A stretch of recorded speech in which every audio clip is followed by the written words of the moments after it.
Ready. Good morning student.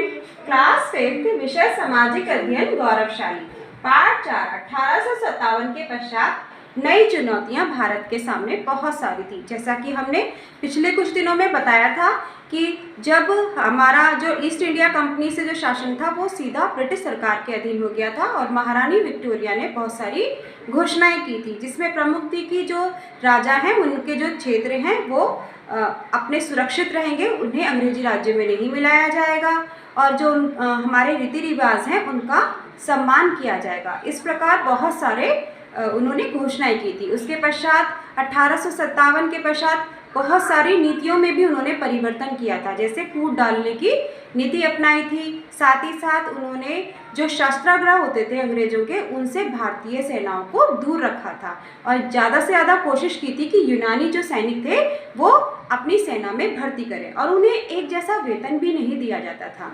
इस प्रकार बहुत सारे परिवर्तन उन्होंने किए थे।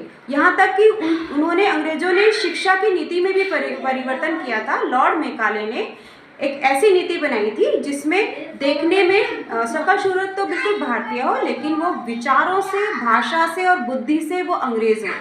वो अंग्रेज़ों के प्रति उनका भाव समर्पित हो और वो देशभक्ति की भावना उनमें उसका अभाव रहे, ऐसा उन्होंने शिक्षा नीति बनाई थी। इस प्रकार 1857 के बाद अंग्रेजों की नीति में अनेक परिवर्तन भी हुए। यह नीति पहले की अपेक्षा कई दृष्टियों से अधिक हानिकारक थी। अंग्रेज शासकों ने सोचा कि भारत को अनेक वर्गों में बांटा हुआ रखकर ही हम अपने राज्य को मजबूत और स्थायी बना सकते हैं।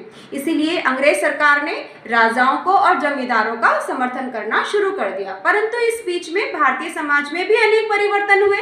सामाजिक और धार्मिक सुधार हुए, सांस्कृतिक जागरण और राष्ट्रीय पुनरुत्थान की एक ऐसी लहर चली कि उससे एक शक्तिशाली आंदोलन प्रारंभ हुआ, जिसे हम अगले पाठ में पढ़ेंगे।